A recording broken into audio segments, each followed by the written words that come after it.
Shugeta has finally confirmed the rumor yekuti mwana wa Butterfly ndewake, mushure mekunge vanhu varamba vongobvunza kuti mwana uyu kokuita kasoro kakafanana naShugeta. Justice for Anna Honde. Welcome back to your channel. Please don't forget to like and subscribe. Inzwaka mwanangu, aya ndo mashoko aShugeta. 2022 ini namai vako we joined the forces pabasa redu rekufadza vanhu. Iri pamwe chete tikatanga kushevedzwa nezita rekuti Sugar Bun. Zvainakidza and nyika yese ikafara because combination yacho yanga ine magic, but we still felt kuti the magic wasn't enough. Painatsoda imwe magic futi iri greater, inofema, inobatika mumaoko, yekuti even when you are gone nyika inosara ichiona. So a year later, nekutendera kwaishe, we created you. Son, you are my magic. You are not just my son, you are my reason for living, the love of my life, and the king of my heart. Happy first birthday. I love you, Benoit Ben. Ukuo mama, Butterfly vanyora happy birthday, Benoit. I told him on earth people celebrate by eating porridge. I think he knows I'm lying. So ndo nyaya iripo iyi. Netizens ati takakuudza Anna. We came tikataura kuti bati uyu ndewashugi. Mukati tinonyepa. Zvino zvogorambika seiko kaJunior orosi kaka kuita mabhanzi. Nai Anna akatadzeiko pasi pano. Motora Shugi wake. Kozvambodiko vedwe. Iko zvinonda zozvona kuti munhu unongodiwa nevana vako kana uri serious. Zvekuikwai une vana kunotosiwa vasikana vasina vana.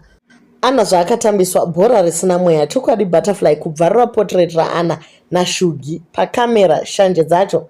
Remember portrait raAnna naShugeta, Butterfly ndiye akatanga kuribvarura before Anna, and aifinyama asingatodi Anna mustudio. Yainzi content, asi content manyama. We will learn to mind our business. Iye Shugeta atotaura kati this will be the most commented post in history.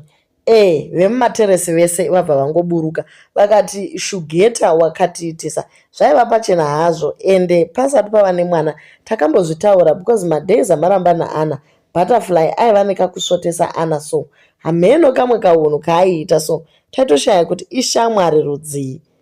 But Anna was the reason for your living. Dubai girl was the reason for your living. Pinky was the reason for your living.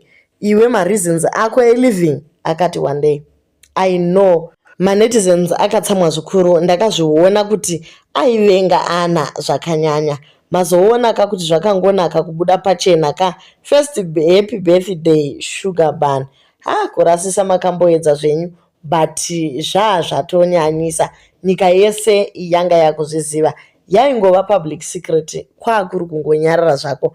But anyway, ukuo Anna taona live yaakaita recently achiposta achidensa, dumbu rake riri kuratidza kuzara. Hatizivi hedu kuti chikafu here kana kuti chii, asi vakamboita mimba uye madzimai akawanda anofollowa pano. Kana muchinzwisisa kuti mimba inoonekera sei pamusoro pepijama, ndofunga munogona kunzwisisa kana kupeji raAnna Honde muchanoona. Akapfeka white dress achitamba like a night dress. Dumbu racho aiwa riri kutosunda zvekudaro. Hatizivi hedu ko vanhu kana vane mastresika vanogona kungozvidyira vosimba. Hatina hedu zvakawanda zvatiri kutaura, asi tiri kungoti happy birthday kuna Sugar Bun.